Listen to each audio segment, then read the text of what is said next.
In 1994, Kurt Cobain should have felt on top of the world. Nirvana had just released back-to-back #1 albums. He's headlining the festivals and arenas he had dreamed of just a few years before. He has a beautiful baby and a wife who is a rock star in her own right. Critics loved his music worldwide, but despite all that, he was self-destructing, he was imploding, turning down tours, fighting with bandmates, blowing off practices, and mostly doing a shit ton of heroin. He'd wanted to name the album In Utero, I Hate Myself and Want to Die. Now, he did have a dark humor for sure, but he also really did seem like he hated himself and wanted to die. Why? He was so good, so good. Let's try to find out what Kurt was all about, what was bringing him down. Learn how he went from homeless to a huge success in a phenomenally short amount of time as we suck on some grunge on today's Northwest, Smells Like Teen Spirit, alt-rock, drop D edition of Timesuck. You're listening to Timesuck.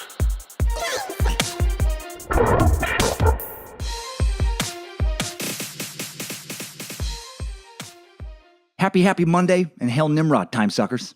I'm Dan Cummins, and thanks for listening to The Suck. Thanks for listening to Timesuck. Today's Timesuck is brought to you by the podcast Crime in Sports.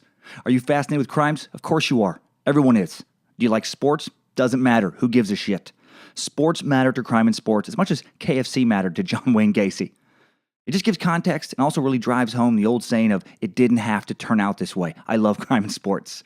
All right? Just every episode is just some athletes rise and then horrible fall. You know, because athletes are criminals sometimes too. We oftentimes don't hear about them because they have a silver-haired, middle-aged white men exploiting their talents, covering their tracks at every crime scene. Comedians James Petrogallo and Jimmy Wisman host Crime in Sports with a new story, and it's fantastic every Tuesday. They approach each one with humor and sarcasm because most of the time the laws and courts don't treat them seriously, so why should we? James is relentless in his research and will find facts about criminal athletes even their moms don't know. You know, like how James Fly Williams allegedly had aggressively nasty anal warts. It's true. How did he find that? Find out by listening to Crime in Sports. Can you even say that in a commercial? Probably not. But I just did. James and Jimmy run them down, these crimes from birth to present day. These criminals, you know, whether it's death, incarceration, or they're back on the streets to reviolate. Heads up, they're always going to reviolate. Find Crime in Sports on podcast1.com, the Podcast One app, or subscribe everywhere podcasts are found. And these guys are not just amazing podcasters. They're friends of mine, and they're so good at what they do. I highly recommend you checking out Crime in Sports. It's just fascinating, man. Every episode, you're like, no, please, come on, dude. Don't throw your life away. You have a promising career. Oh, you motherfucker. But it does make you feel better about yourself listening to every episode. You're like, well, at least I didn't, do that. At least I'm not dealing crack after having a promising NFL career. Oh, fantastic. That's Crime in Sports. So be sure and check them out. And today on Timesuck, a big format change. The most consistent critique I feel like the Suck has received, other than my mush mouth, concerns the Timesucker updates. Basically that jumping into them, kind of makes it take too long sometimes to get back into the meat of the episode, the actual story. So problem solved. The updates are not going anywhere, don't worry, but they are going to be relocated within the episode. They're going from the front to the end. All right, not sure why I didn't think of that sooner. This way, if you like them, and I hope you do, great. You can still hear them. You just listen to them at the end after the narrative's over. And if you don't like them, well, you can skip it, okay? Going forward, it's going to be a few minutes of greetings after the little open there, some thank yous, some quick announcements, and then bam, back into the episode. Fucking get moving. Then a little teaser for the next episode after the top 5 takeaways, and then Timesucker updates at the end. And then I don't feel rushed doing them. I'm not worried about like, oh my God, how many minutes is it taking to get back into the story? It's going to be great. Starting this episode. Also, going back to the original Timesuck timeline for a bit. I forget how much you guys love staying traditional on some of this stuff. How you get attached. So got feedback there. Russ Wurstel, great job. He did a great job on the Timesuck timeline song. But instead of replacing the intro and outro permanently, what I'm going to do is make it a revolving door. Some weeks, it's going to be the original one, that you're used to. Other weeks, it'll be, perhaps a Timesucker showcasing their musical skills. And then back to the original. So if you have any Timesuck timeline little song you want to throw out there to kind of tease your band or just have some fun, just send it to bojangles@timesuckpodcast.com and we'll throw it in for an episode or two. A little musical chairs, thing going on there. Sounds fun to me. So that's those announcements. Now here's these ones. Tickets are on sale for the first ever live recording of Timesuck. I'll be at the Hollywood Improv. Very excited for this. In the Lab, Thursday, October 5th. Show starts at 7:30 p.m. Pacific time. Doors open at 7 p.m. All right, so 7:30 showtime, 7 p.m. doors open. Tickets are only $15. Please, please, please, if you're in the LA area, come support this event if you can. I'm definitely nervous about doing my first live Timesuck and hope it's a good showing. Ticket link will be in the episode description on the podcast player and timesuckpodcast.com. And thanks to Timesuckers again for the recent iTunes reviews. Man, so nice, so flattering. The subscriptions, recommendations for others to listen. You're really spreading the suck each week, and it's going to allow me to do some cool things coming up by the end of the year. Thanks for getting those Timesuck sticker packs that you can buy at the shop or get free with some sweet exotic animal skin t-shirts, other purchases. And yeah, man, I hope to see those, spreading around, sticking on some stuff. And then I'll put the pictures up on Instagram. So, and please come out to the Irvine Improv this week. Hear my new show Thursday through Sunday, and to the Omaha Funny Bone next week, Thursday through Sunday. More shows coming up. Just added a Seattle date in October. I'll be at the Parlor Live Comedy Club in Bellevue, one night only, Sunday, October 15th. After doing some shows in Portland, Oregon, at Helium, October 12th to the 14th. More tour dates coming up. Spokane, lots of other places. Grand Rapids, Madison, all kinds of stuff. Follow the Suck on social media, at Timesuck Podcast on Instagram, Twitter, /Timesuck Podcast on Facebook for cool updates and stuff. And finally, thanks to Hunter Bloodsworth, Brian Sallin, Sean Davis, and any other Timesucker I missed for requesting Kurt Cobain. So let's suck on him. Nirvana, man. They weren't around for long, but they sure did make an impact. Oh, and by the way, if it sounds a little different today, I'm recording this from a hotel instead of my normal little studio at home because it just didn't work out in the schedule to get it done in the little studio. So, but it feels right with Nirvana, man. It feels grungy. It feels like it's supposed to with these guys. Nirvana, man, they left a huge impact on me. I just started, my freshman year of high school when I bought Nevermind. It had just come out and it fucking blew me away. I had not heard anything like it. It was one of the last tapes I ever bought. I mean, side B.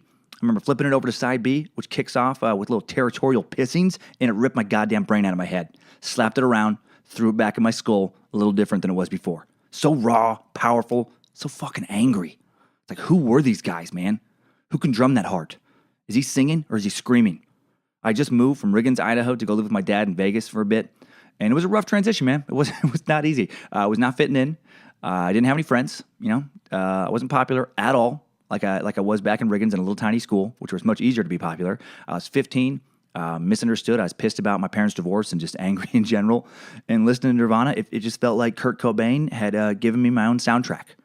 And listening to it today, man, the music holds up. God, does it hold up. The guy was a musical genius. He was also, as you're going to find out, extremely troubled. So let's get to know him. Let's try and find out why a critically acclaimed, iconic rock star, recent millionaire, and new adoring father would kill himself at just 27 years old. And yes, conspiracy friends, we will address the possibility of his murder also, don't you worry. So let's suck on the life and times of Kurt Cobain, get to know the man a little bit with the big old Timesuck timeline. Strap on those boots, soldier. We're marching down a Timesuck timeline. February 20th, 1967, Kurt Donald Cobain is born at Grays Harbor Community Hospital in Aberdeen, Washington, to first-time parents Don and Wendy. He'd end up spending about 3/4 of his life within 10 miles of this very hospital. His parents lived in nearby Hoquiam, just a few miles away, also on the harbor, a little town of a population of about 10,000. Aberdeen was a blue-collar logging town with a population of just under 20,000. Biggest town in the area of Grays Harbor, Washington, which is the sixth busiest harbor on the west coast at that time. Logging was huge. The area was home to 37 different lumber, pulp, or other types of sawmills. That's a lot of sawmills if you're not a big sawmill aficionado. Life was down and dirty, man. There was 27 taverns in 1967 in this little place, and there were several brothels until the 1950s. Life magazine actually once called Aberdeen a hotspot in the nation's war with sin. Just a rough, down and dirty, blue-collar Northwest logging town when Kurt was born. I get it, man. Riggins, where I grew up, was for most of my childhood, was a teeny tiny version of this. It was also a little logging town. And down and dirty as well. Kurt was the first grandchild on both family trees. Kurt's parents were young, getting married July 31st, 1965, when his mom was only 17, still in high school. So they actually got married in Coeur d'Alene, Idaho, where I live now, which was kind of famous in the Northwest for a long time for this little place called the Hitchin Post, and Idaho's kind of relaxed marriage laws. And basically, if you wanted to get married, fuck it, 16, who gives a shit? Come to Coeur d'Alene, get married. Dawn worked at a gas station. Wendy stayed at home, carved wooden sandals out of driftwood to sell to local Native Americans. No, she didn't do that. She stayed at home, and she worked as a mom and housewife. That other stuff didn't make sense on many levels. The first couple years of his life, Kurt is the center of his parents' world, man. Music was all around him. A lot of extended family members played musical instruments. and the family would get together for big jam sessions. By all accounts, first few years of life, fantastic. September 1969, less than 2 years after Kurt's birth, the young couple moved out of their rental in Hoquiam and buys their first home in Aberdeen for $7,953. Oh my God. Man, to buy a house back then. They lived in a neighborhood called Felony Flats, though. It's still called Felony Flats. It's a 2-story middle-class house, middle-class neighborhood. Kurt would later call it white trash, posing as middle class, which makes sense with the Felony Flats description. And after watching some documentaries, checking out some YouTube videos of the general area, yeah, probably a little sketchy, but still good old, middle class, lower middle class American childhood continues. And then in early 1970, Don and Wendy have a second child. Kurt's younger sister, Kim, is born on April 4th that year. 1971, Kurt starts kindergarten. Little Kurt. Starts at the age of 5. He's already showing some amazing artistic talent. He has great art, great like drawing and sketch skills. His parents actually would drive him to Seattle around this time, set up a little booth for him, and he would paint caricatures of tourists down at the Pike Place Market where they throw the salmon and stuff. Cobain's caricatures, Come As You Are. He'd actually use the title of that, little booth he had for the song, the same name years later. You can see some of Kurt's early caricatures in my ass, because that's where I just pulled that part of the story from. Now, he never did caricatures in Seattle, but he was artistically gifted at an early age. That part's true, okay? He was painting by the time he was in kindergarten. His room began to take on the look of an art studio. Classmates remember him having an incredible ability to sketch anything. I always admired that talent, man. My friend Carter Wilson was like that. He could sketch anything really well. It's actually where I got my son's name from my old buddy. But I tried to be that kid. I wanted to be that kid. Carter was 1 year above me. I tried to be that kid in my class. And I kind of was. I was like a low-rent version of that kid. Like, classmates would ask me for sketches in early grade school, but you would always get one of two things, because they were the only two things I could draw. You get a muscle dude or a monster. So I was like, oh, you want to picture yourself? Yeah, no problem. Sure, no problem. How about, you know what? How about you as a monster? How about you as a monster with fangs and stuff? No, okay, you don't want, that's fine. Not feeling that. Wait, how about you, Michelle, as a mustachioed muscle dude? No? Well, I guess you're just going to have to take your patronage somewhere else then. Kurt loved music as a kid. He could beat out melodies on the piano without lessons. Around the age of 6 or 7, he bought his first record, Seasons in the Sun, by Terry Jacks, by the incomparable Terry Jacks. Never would have guessed that is his first record. Check this out. He could be set free. Then I looked into the ocean blue. What a random first album. I think my first tape was Billy Idol's Vital Idol. Maybe. That makes me sound pretty cool. But it also may have been, I might have bought them on the same day actually, Wham! I'm not sure the title of the Wham album, but it was the one that had Wake Me Up Before You Go Go. Wake me up before you go go. I'm not hanging around like a yo-yo. It also had a Careless Whisper, if you recall that one. I'm never gonna dance again. Guilty feet have got no rhythm. Yeah, so that one not as cool. But you know what? Solid fucking song still. I'll stand by him. March 1975, Kurt plays Little League for the first time, which makes his sports love and father Don super happy. Kurt was he was okay at baseball, but he never ended up really loving it, really getting into it, and really didn't get in any sport, which bummed his dad out, because that's all his dad was about. Don was very into sports, and their kind of disagreement on sports being cool or important, would kind of just cause this gap in between them. Kurt was an artsy little kid. Don didn't understand that. Don was really into sports. Kurt didn't understand that. And that bummed Kurt out because, he wanted his dad's approval. And what boy doesn't? But he didn't want to do what Don approved of, which was sports. Also around this time, while Kurt was in grade school, Kurt was given Ritalin for 3 months due to being a hyperactive kid.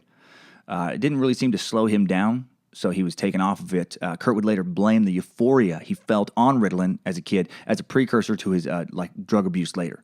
Thinking about how it was his, the best he felt as a kid, and when life got harder, as he got a little bit older, he wanted to go back to the simplicity of childhood, and he wanted to feel that euphoria again. He wanted to do drugs again. Honestly, this sounds like a bullshit excuse to me to blame something other than one's own free will, poor choices for drug abuse. I don't know. That's me. UCLA research has shown that children with attention deficit hyperactivity disorder are far more likely than other kids to develop serious substance abuse problems as adolescents and adults. However, studies also found that taking Ritalin specifically to treat ADHD does not seem to increase the odds of future drug abuse whatsoever. February 1976, a week after Kurt's 9th birthday, the end of February 1976, Wendy tells Don she wants a divorce. Fuck. Happy, carefree childhood over.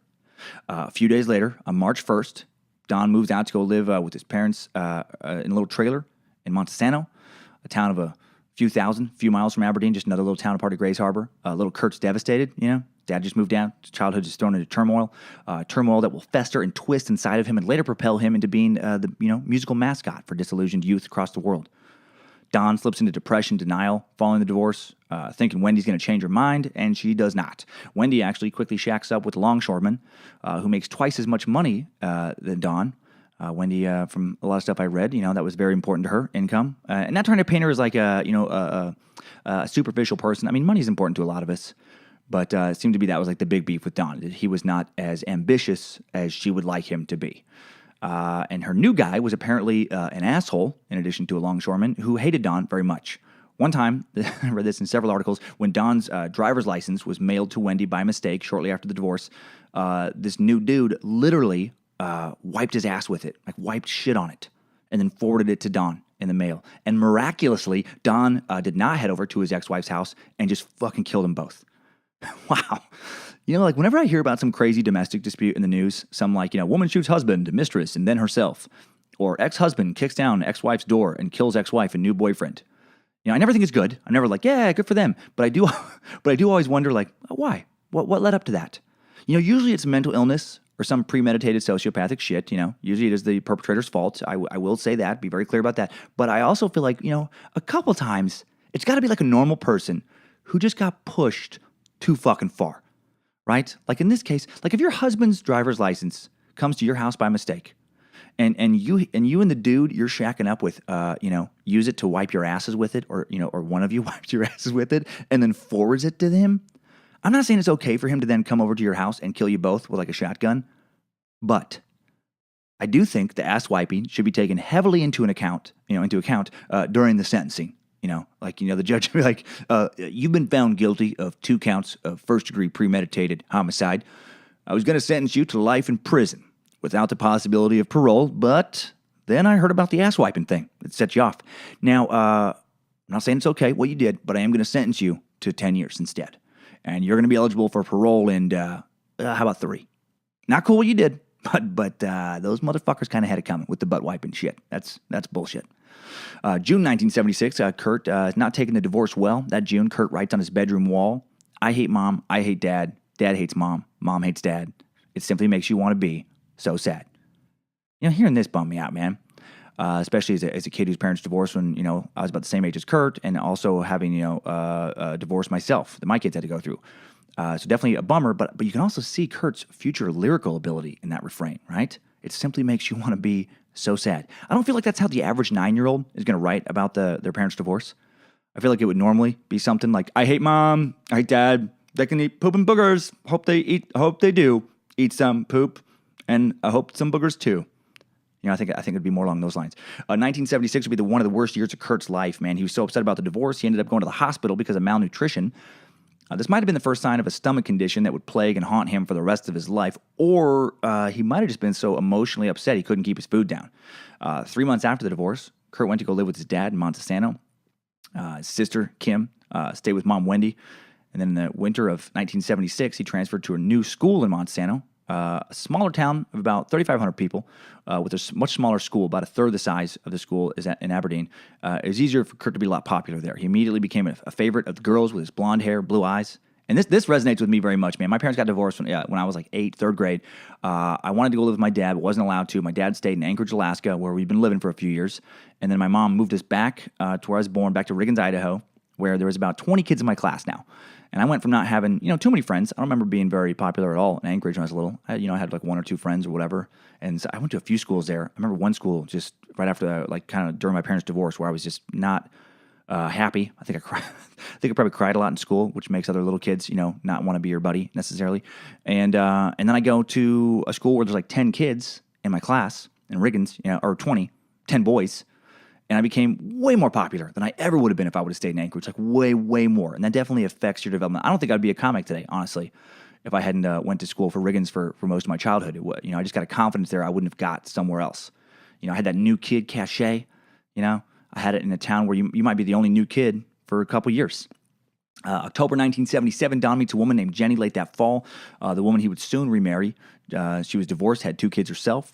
Mindy, a year younger than Kurt, and James, 5 years younger. Kurt liked her at first, like Jenny, stepmom, but also she's the woman who ruined his plan to just hang out with Dad. He made some little deal with his dad right after the divorce, like with her, all right, Dad, promise to never get married, and Don was like, okay. And then Jenny comes along, so I get his anger there. I also had dreams of hanging with my dad. My sister Donna, she could come, hang out, but that was it. I didn't see my dad much, the first few years after the divorce. And then when I finally, did see him, he's living with some lady I'd never met, some lady Julie. And then the next time he was living with a different lady I'd never met, Colleen, that he's now married to. And I was fucking pissed. What about our time? So I get his anger there. Kurt visits his mom and sister in Aberdeen on weekends. He hates that. He loves to see his sister, loves, kind of see his mom, but he hates mom's new boyfriend, Frank Franich, a violent man who would break his mom Wendy's arm. Kurt witnesses some of the violence between his mom and her boyfriend, and he feels helpless to protect her. So he's got that going on his mom's side. That's not good. Don's granted full custody of Kurt in 1979, and that fall, Kurt starts junior high. 7th grade yearbook profile on Kurt reveals that his favorite saying is, "Excuse you." That was a little twist on Steve Martin's "Excuse Me" from an SNL sketch. His favorite band is Meatloaf. I remember having one of those Meatloaf albums as a kid. I think I had a Meatloaf, like Bat Out of Hell 2, Return to Hell, some shit. Like operatic, opera-like kind of rock. Yeah, Meatloaf, he had some good songs. His favorite subject is band. He's remembered as a quiet kid at school and a loud kid full of complaints at home. By 1981, friends really begin to notice 14-year-old Kurt's dark sense of humor. He tells one friend when he was a kid that he was going to grow up, become a musician, become rich and famous, and then kill himself. How creepy is that? He said he wanted to blow up and then go away like Jimi Hendrix. And I guess he told that to a variety of kids. And he'd also been recently introduced to suicide.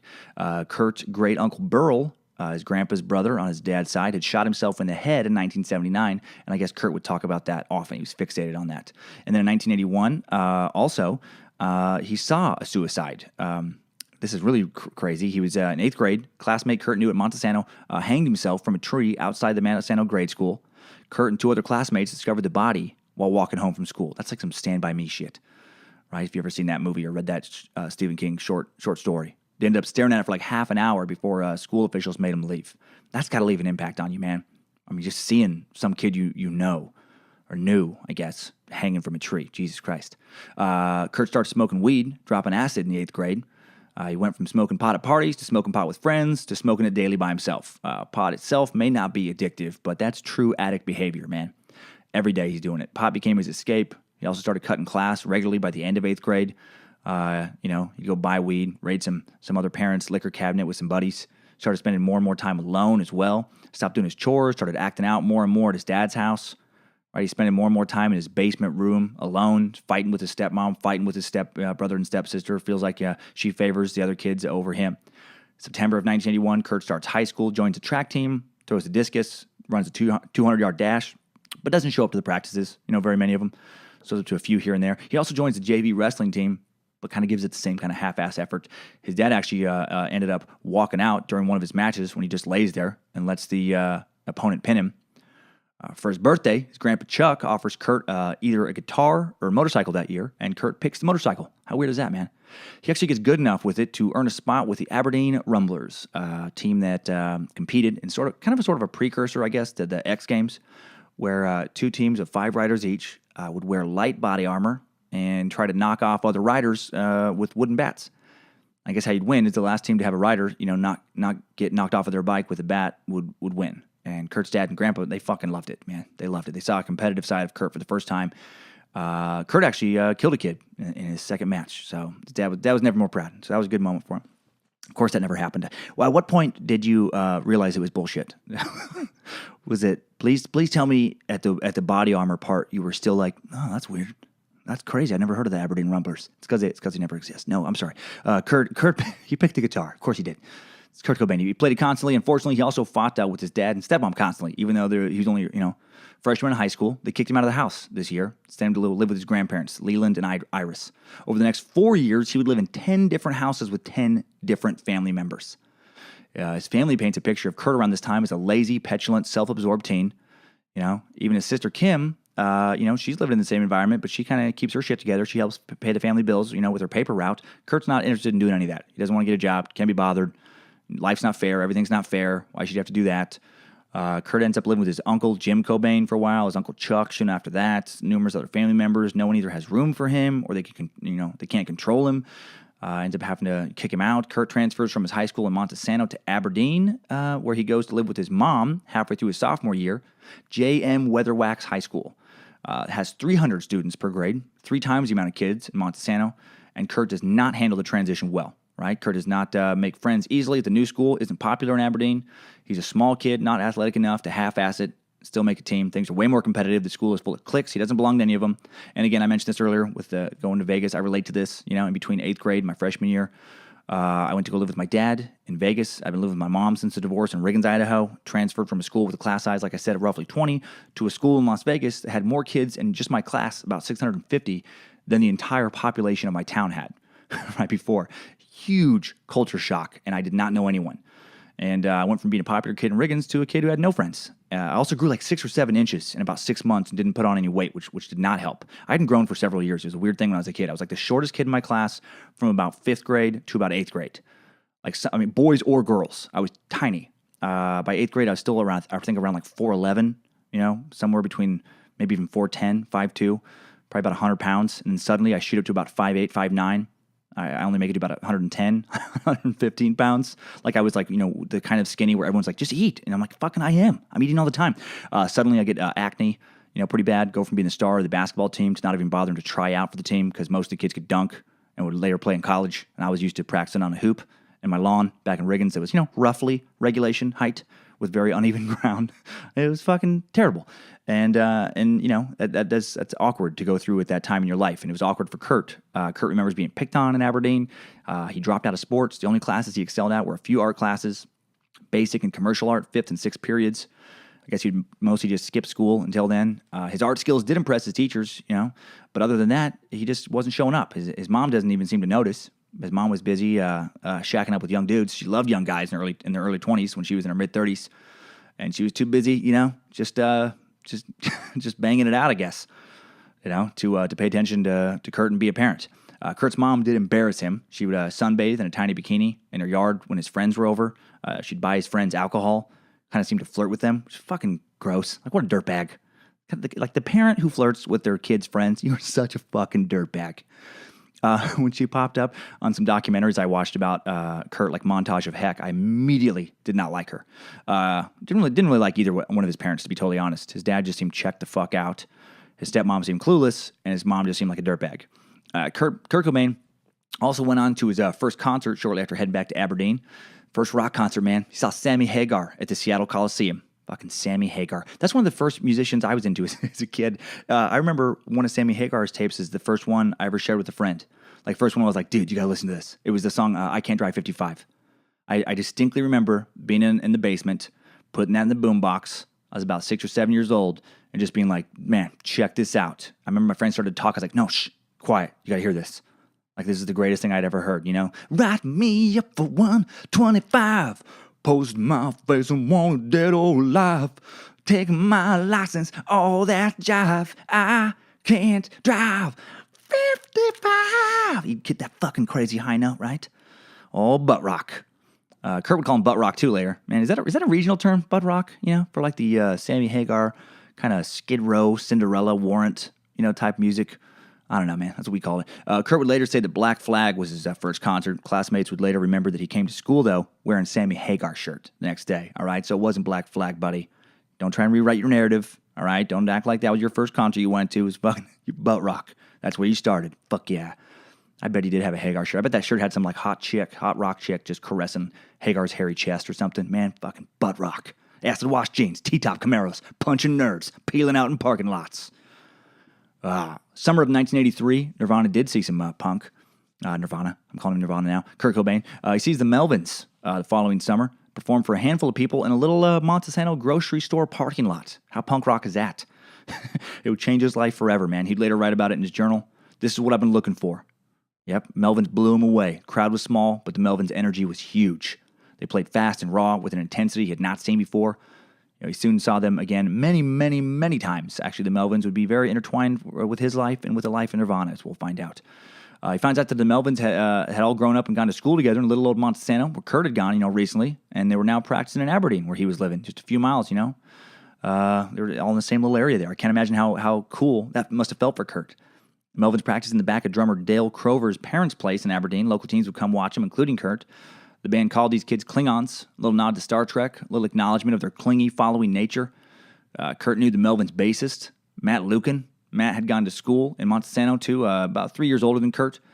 Matt would go on later to help form influential Seattle band Mudhoney. And Pearl Jam would actually end up writing a song about Matt Lukin named Lukin. Probably heard that once. A little 1 minute song of theirs.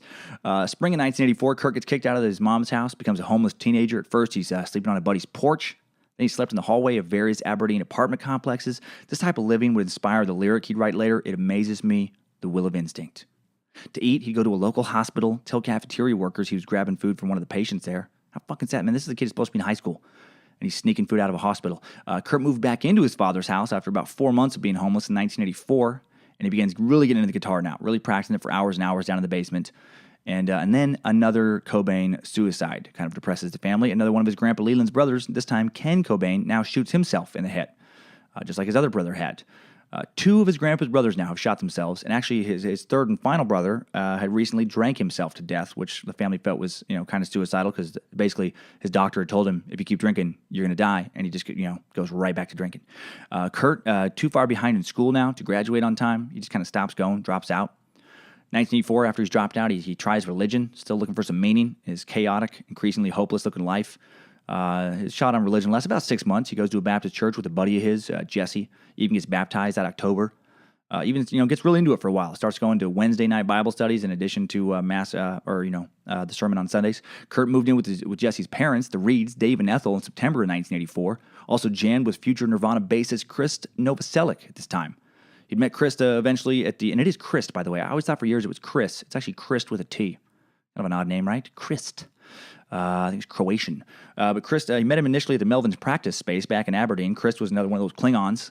And then he ran into him at the Baptist church he was going to with the Reeds. So Jesse Reed, Kurt, Chris all jamming on guitars with the Reeds. By March of 1985, Kurt is really dreaming of being a big musician someday. He cuts his finger as a lamplighter. A little restaurant he worked at in the area as a dishwasher and a busboy. He has to get stitches, and so he panics and he quits his job. Tells a friend if he hurts his fingers and can't play guitar, he'll kill himself. Right, with no job, no ability to play guitar for a little while, Kurt withdraws. He convinces his buddy Jesse to skip school with him, stay at home with him, get drunk, do some drugs, and the Reeds find out and kick him out. Right, he's homeless again. He ends up working part-time as a janitor now at Weatherwax High School. How fucked up is that, man? This is the school he was just at, the school he dropped out from. Right? Huge low point for young Kurt. Can you imagine that? You're going to high school 1 year, the next, you're mopping the floors of that high school when you should still be going to that school. That's got to be so depressing. Left him very depressed, and he quit after just 2 months. And, his future did not look bright in 1985. And he's bouncing around in 1985. And he finally ends up in a $100 a month studio apartment with Jesse Reed until he gets evicted. Lives with a former teacher for a while, crashes with the Melvins here and there, gets arrested for doing dumb teenage shit like malicious mischief, begins drinking in public, gets arrested for that too. Starts a band called Fecal Matter in December of 1985 with a few friends. Has Dale Crover on bass, Dale being the drummer for the Melvins, and Greg Hokinson on drums. He writes songs with names like Suicide Samurai, Spank Through, and Buffy's Pregnant. They make a crude demo, but the project doesn't last long. Fecal Matter broke up without ever playing a single gig. Versions of some of those early songs, though, would show up in Kurt's later Nirvana releases. That August, Chris Novoselic's girlfriend, Shelly, who Kurt knew from high school, talked Chris into letting Kurt crash in their van for a little bit. Chris listened to Kurt's Fecal Matter demo, thought Spank Through was a pretty good song, and was interested in forming a band with him. September 1st, 1986, Wendy, Kurt's mom, loans Kurt $200, and he gets a place near her in Felony Flats, Aberdeen. It was enough to pay his first month's rent. Some shitty little house there, no fridge, no stove, has a rotten roof, 2 living rooms, 2 bedrooms, single bathroom, odd constructed house. It's just 2 blocks away from his mom's house, and they're getting along a little better. She'd bring him food from time to time. He could go to her house, use the laundry room, and he's living there with Matt Lukin. Matt Lukin from the Melvins moves in, and because of that association, there's going to be jam sessions all the time at Kurt's house, man. He was also doing a lot of acid around this time, according to some friends, roughly 5 times a week. That's a fucking terrible amount of acid. I've only done it once, and that was enough for me. Novoselic remembers, Kurt at this time just being a total mess. Doing acid all the time, getting drunk in the middle of the day, but also binging on music. Also, able to jam with a variety of different musicians. One grouping would feature Chris Novoselic on bass and a local drummer, Bob McFadden. Another lineup featured Chris on guitar, Kurt on drums. Kurt and Chris formed one lineup, I love this, called the Sellouts, and they would only rehearse Creedence Clearwater Revival songs. because he thought if they got good got good enough of those, they could play like local Aberdeen taverns. Oh my God, how crazy would that be if that's what would have went for them? If instead of forming Nirvana, they would have just formed an Aberdeen CCR fucking cover band called the Sellouts. Another lineup featured Kurt on bass, Kenny Loggins on banjo, Bojangles on harmonica, and Michael motherfucking McDonald on bagpipe. They called themselves Beelzebub's Butthole, and they would only play at midnight under the light of a full moon. Wait. No, that's weird. That's weird and not true. No, another real lineup was called the Stiff Woodies, and they played a high school party full of kids who ignored them. Man, Fecal Matter and the Stiff Woodies. If Beavis and Butthead would have existed this time, Kurt would have been all over them. Kurt Christ and a drummer named Aaron Burkhart began playing in another little lineup, an unnamed group, which would be the very beginning of Nirvana, and they'd play a few times a week. March 1987, Tracy Marander starts dating Kurt in the beginning of 1987, his first real girlfriend. By that March, Kurt had the beginnings of a girlfriend, the beginnings of the band, that would later become Nirvana. They played their first gig. Nirvana still didn't have a name. They were considering Spina Bifida, Whisker Biscuit. Jesus, that reminds me of junior high. Designer Drugs, Poo Poo Box, Gut Bomb, and Puking Worms, among many others. What if Nirvana would have just stuck with Whisker Biscuit? That is such a ridiculously junior high slang term for vagina. Oh, there's no way. Even with the same music, there's no way they're getting as big with the name Whisker Biscuit as Nirvana, right? Because you'd be fucking embarrassed. Like, what grown up? You'd be embarrassed, man. Hey, man, have you heard Whisker Biscuit? Like, what the fuck? Whisker Biscuit? No radio station's going to be like, check out this next track from Whisker Biscuit. Oh, my God. They played their first gig. It was in Raymond, Washington, little town of 3,000 loggers, roughly an hour from Aberdeen. It was an unpaid gig, and 15 people showed up. The first song was Downer, one of the first songs Kurt wrote, a song that would show up on Bleach. Those at the party don't remember him ever raising his head or pushing his hair out of his face, and then no one clapped at the end of the first song. Man, talk about humble beginnings for the band that would just rule the rock world in a very short amount of time. They wouldn't play in front of another audience for months. Kurt leaves Aberdeen, April of 1987, moves in with his girlfriend Tracy in Olympia.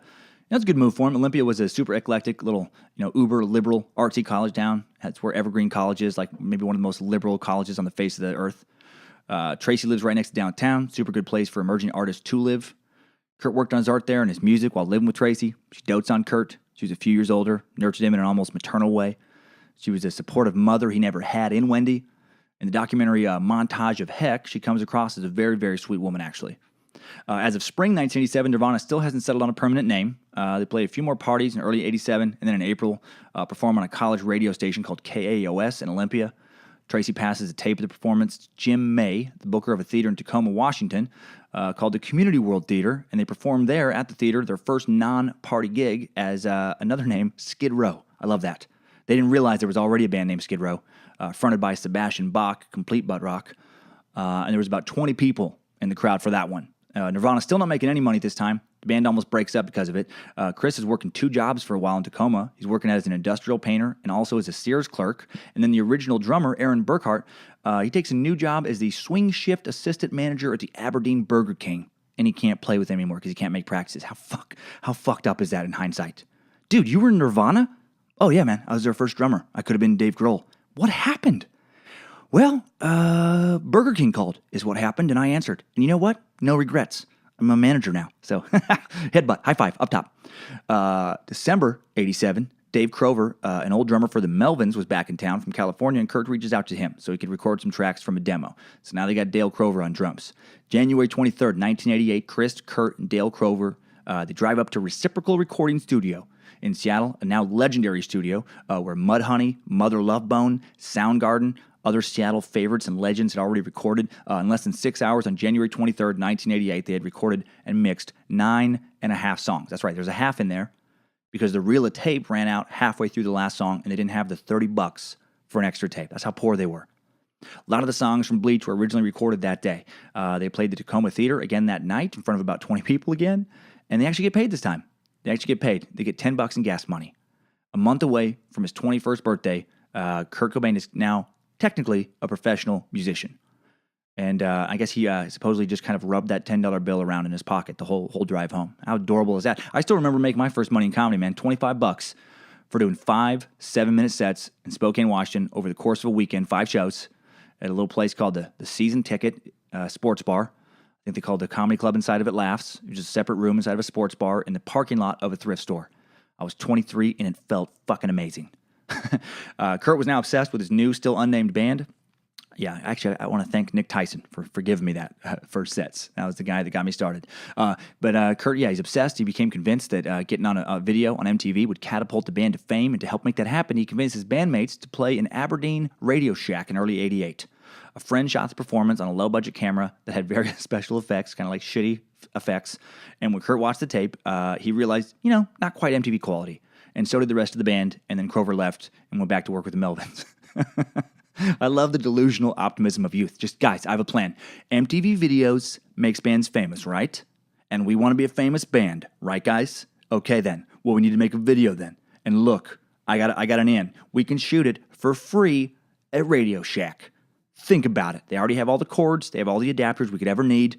They have remote-controlled cars for some reason, which I've never understood, but we could work those into the video. All right? If the phone rings or a customer has a question, we just play right on through that shit. Well, he doesn't get his video, but he doesn't give up. Late in '88, Chris and Kurt, they get another drummer, Dave Foster, hard-pounding, hard-living drummer from Aberdeen. Finally, Kurt also comes up with the name Nirvana. Kurt watched a late-night TV program on Buddhism. He was always staying up late watching TV, and he watches like an infomercial basically on Buddhism, learns about the concept of Nirvana, the concept of spiritual enlightenment, and suddenly considered himself a Buddhist for a little while. Long enough for Nirvana to get that as a name for the band. Well, the demo he'd made back in January had been mixed and mastered now, passed along to a few people, and one of these people is Jonathan Poneman. Jonathan is the co-owner of the Seattle indie label you have now heard of called Sub Pop. Just kind of known locally at that time. Poneman had called the band. Conversation Kurt had been waiting for his whole life, man. Poneman wanted them to do a showcase at a venue called the Vogue, to make sure he wanted to work with them. It's a tiny little venue in Seattle. He had a monthly showcase there, called Showcase Sundays, Sub Pop's Showcase Sundays, $2 cover for 3 bands, cheap beer specials. Kurt's so excited for the gig with Sub Pop. He goes to Seattle and gets there 4 hours early for the gig. By the time it's time to play for them, Dave Foster said Kurt was just really uptight, like super anxious. They finally get on stage, and there's again about 20 people, just like Tacoma, right? And this time, though, they're trying to get a fucking record deal. But they only got 20 people. They play 14 songs in front of 20 people who mostly leave, actually. There's way less than 20 by the end of the sets. Most of the crowd thought they sucked. Local music photographer was so unimpressed, he didn't even shoot any photos of them. And they drive home sulking about it, And Kurt's, he's promising the band he's going to work harder, write better songs. But they do feel like it's a total loss. But then a few days later, Sub Pop calls, offers him a record deal. It was for a single with 2 B-sides and an EP. Right? Sub Pop wanted Love Buzz to be their first song. And Kurt is fucking stoked. As they prepare to record the album, the band, though, they hit another drumming snag. Their drummer, Dave Foster, has beat up the mayor's son of a local small town, and he goes to jail for 2 weeks. Loses his license, has to pay thousands of medical bills, and Kurt, they don't have time to fucking be driving this guy around now and dealing with all this, so they fire him. And the band brings back that Aaron Burkhart from the original lineup, who then almost immediately gets a DUI and loses his license. So they have to get another one, man. Goddamn drummers. It's like Spinal Tap for these guys. They get Chad Channing. Chad had been in a band called Tick Dolly Row. Weirdest names for some of these bands. With Ben Shepherd, who would end up being the future bassist for Soundgarden, while working as a cook on Bainbridge Island. How cool is that, man, that all these future rock stars are milling around, taking weird jobs, fucking bouncing from band to band, in this presently unknown Seattle stew of future grunge superstardom. Man, there's members of Mudhoney, Soundgarden, Screaming Trees, Nirvana, Alice in Chains, Pearl Jam, just floating around, man, just getting ready to blow up to various degrees.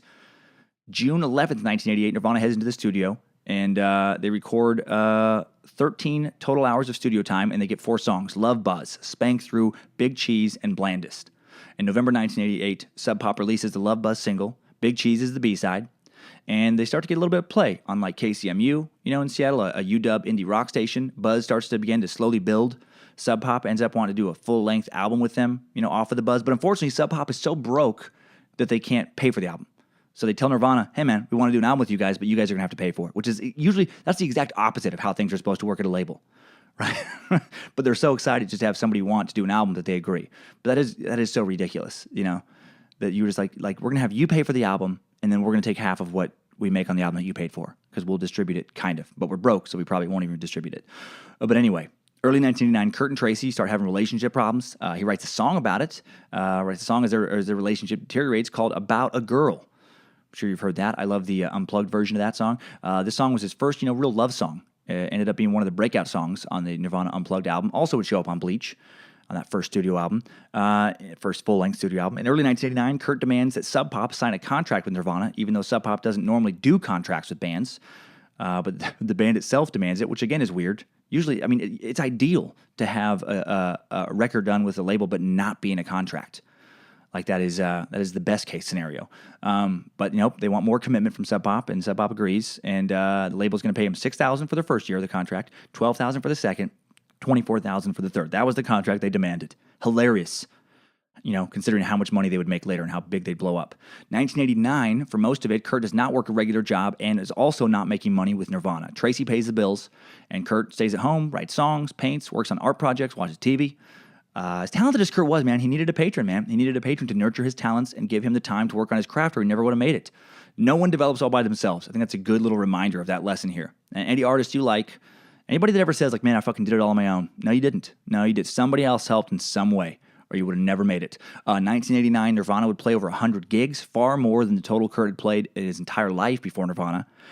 He's now a working musician. Not that the gigs are very good. Their first tour brought them down from Seattle to San Francisco, where they were doing shows in front of crowds as small as 5 people. The band was so broke, oftentimes they would have to eat at a soup kitchen during the day to get a decent meal. Think about how fucking frustrating that would be. How hard it would be not to quit around that time. They were so close to breaking through, but they didn't know it. It must have felt so far away most of the time.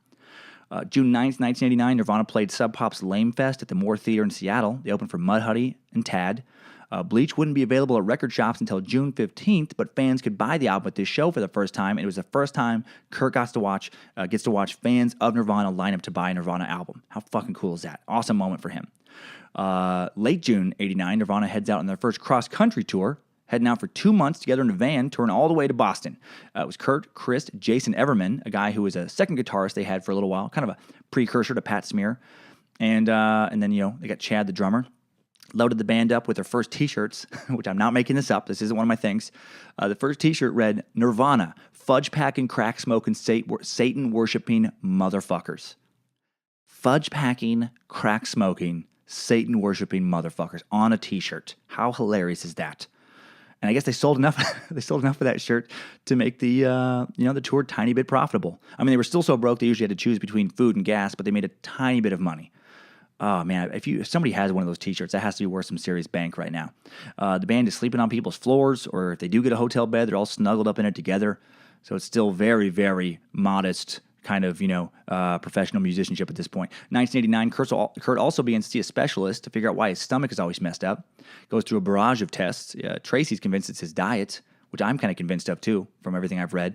The dude's always talking about stomach pain, but he's also joking about never eating salads, never eating vegetables, and he's eating fried and fast foods pretty much only, and he's drinking a shitload of Mountain Dew. That's exactly how you get a fucked up stomach. Fast food and Mountain Dew. If you are having stomach problems, listen, you're like, I don't know why my stomach hurts. And then as you're thinking that, you're eating, your third double-decker Taco Bell taco, and you're pounding a 64-ounce Mountain Dew. That's why. That's exactly why. Kurt began writing songs in 89, like Polly. Songs would end up on Nevermind. Polly, actually, a little trivia there, originally titled Hitchhiker, actually written about a newspaper article Kurt had read about the story where a woman was kidnapped, brutally raped, tortured with a blowtorch in 1987 by a Washington serial rapist, Gerald Friend. What a creepy name for a fucking serial rapist, man. Mr. Friend. Ugh. Near the end of the summer of 1989, band does a 2-week tour in the Midwest, and the crowds get a little bigger, up to 200 fans per gig. To their amazement, they'd sell enough T-shirts to actually truly make money. They actually ended up got $300 richer by the end of the tour's end. First time they'd ever made, kind of like I guess decent, maybe the word, amount of money touring. And again, man, Mr. Friend, how creepy is that? That dude currently serving consecutive 75-year sentences, by the way, at Airway Heights Correctional Facility just outside of Spokane, Washington, by the airport. October 1989, Nirvana arrives in London to play Europe for the first time. They play all over Europe, from UK to Germany to Italy. Kurt's stomach ailments continues. Of course they do. He doesn't change his diet at all. He's throwing up bile and blood from time to time. Nirvana, a little more well-known in Europe. The Bleach was getting some little bit better radio play over in Europe. And they sell out some of the smaller venues. Bleach actually made it to the top 10 of the UK independent label charts, but they were still barely getting by. Still not able to afford hotel rooms most nights, sleeping in the van most nights. By early 1990, Sub Pop wants to do a new album with Nirvana, but Sub Pop is delaying the recording because, surprise, surprise, they're broke. And, so is Nirvana. Kurt applies for a job hosing down kennels for vets to make a little money, and he's not hired. The roller coaster continues, man. Awesome show one night, getting turned down for a job, literally washing dog shit out of kennels the next day. How do you not get hired for that? Again, I think about that lyric, amazes me the will of instinct. He does not give up. He keeps going. April 1990, Sub Pop gets some cash. Nirvana begins working with record producer Butch Vig in Madison, Wisconsin in April of 1990. Butch would later work with a lot of famous grunge bands. He'd formed the 90s band Garbage. This recording session was the beginning of the Nevermind album, an album that was originally going to be titled Sheep. Songs like Breed and Lithium were recorded there in that session. Even though Sub Pop had introduced Nirvana to Butch, Nirvana wants to get away from Sub Pop, and they used the session to create a demo to try to get major label interest. They're tired of working with no budgets, and they want to get some distribution. Also in April of 1990, Kurt had gotten sick of Chad Channing's drumming, and Nirvana was about to get rid of yet another drummer. Also, Kurt breaks up with Tracy, officially the same week he fires Chad in May. Kurt had now fallen in love with somebody else, a 20-year-old Olympia musician named Toby Vale. He'd later tell a friend that Toby was the first woman who ever made him so nervous he threw up, like literally threw up. He wrote about it in Aneurysm. Love you so much it makes me sick. She played drums. She had a punk rock band of her own, she had a punk rock record collection. She'd soon form Bikini Kill, that band. She was basically like his female counterpart, and he fell hard for her. Unfortunately, she was not as into him. July 11th, Nirvana records the single Sliver in the summer of 1990, at July 11th, in advance of another UK tour to record it. They used the drummer from Mudhoney, Dan Peters, man, fifth drummer, just fucking different drummers all the time. But then finally in August 1990, the band, they get Dave Grohl. Right, they're on a tour opening for Sonic Youth, right? They need a drummer again, of course they do. And they get Dave Grohl. Dave Grohl is introduced to Nirvana by Buzz, lead singer of the Melvins. Finally shows up in the Nirvana Suck. After one session, Kurt and Chris knew they had found their permanent drummer. Kurt would describe Dave as a fucking animal behind the drums. Dave began dating Kurt's girlfriend, Bikini Kill. Dave would begin, dating Kurt's girlfriend's Bikini Kill bandmate. There we go. That was a lot of words. Kathleen Hanna, the other member of Bikini Kill, besides Toby, a woman who would go later on to marry Beastie Boy Adam Horovitz. After one night of partying, Kathleen spray-painted Kurt Smells Like Teen Spirit on a bedroom wall. That's the origin of that song title. She was referring to a deodorant for teenage girls that Toby would use called Teen Spirit. A little joke about how Kurt smelled like Toby because they've been hooking up, Nirvana fans, know Smells Like Teen Spirit is the name of that first big single off Nevermind. By the end of 1990, Toby breaks up with Kurt. He's devastated. He becomes so upset he literally throws up, man. Throws up when he meets her, throws up when he break up. A lot of throwing up with this guy. Still hadn't signed with a major label. He's getting super depressed about his career.